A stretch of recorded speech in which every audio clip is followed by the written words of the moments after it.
Un autre sujet, eh bien, c'est la mise en avant d'un expert, Sylvain Boulouk, que nous connaissons bien, puisque nous avons déjà traité son erreur assez extraordinaire quand il a confondu un drapeau Picard avec un symbole monarchiste et donc d'ultra-droite.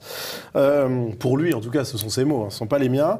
Eh bien, après cet épisode, au lieu de s'excuser platement et de reconnaître son erreur humblement, eh bien, dans l'Obs, il publie une tribune dans laquelle il déclare « Comment la fachosphère est partie à l'assaut après mon passage sur BFM ». Donc, inversion accusatoire. Et on voit qu'il y a une tentative d'explication sur son erreur, mais c'est pas très convaincant. On va regarder ça ensemble. Je me suis exprimé là-dessus, j'ai dit que je m'étais trompé, et c'est pas le problème. Vous voyez, donc vous trompez peut-être encore aujourd'hui. Non, c'est pas le problème sur ce plateau. Attendez, je peux terminer. Allez-y. Ce n'est pas le problème, puisque les gens qui, dans les manifestations, utilisent le drapeau Picard sont des gens d'extrême droite. C'est tout ce que j'ai voulu dire. Je me suis trompé sur cette expression. Ben vous trompez doublement, alors.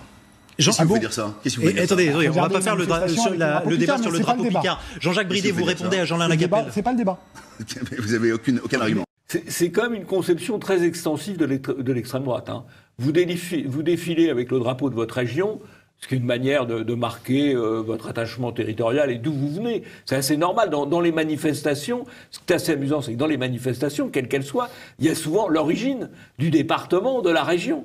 Donc on ne voit pas en quoi c'est spécialement d'extrême droite. Il n'a pas de preuves non plus. Il n'a pas plus de preuves que c'est quand même extraordinaire.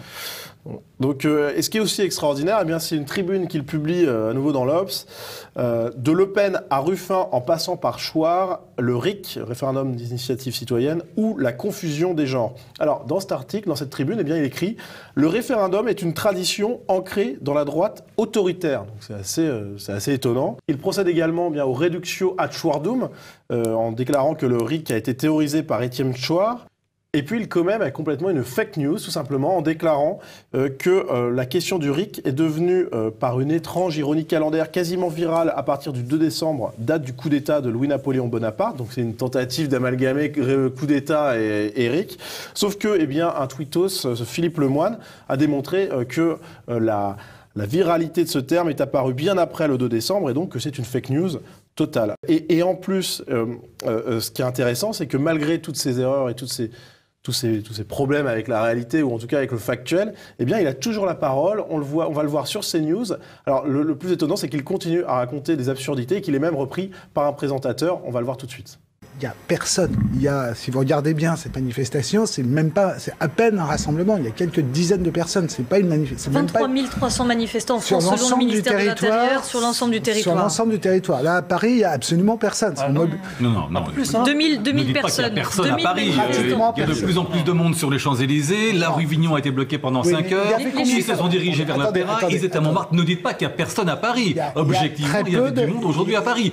Il n'est pas invité malgré ses erreurs, il est invité grâce à ses erreurs. Ce sont d'énormes erreurs. Parce que le propre de l'expert, c'est de passer le message politiquement correct.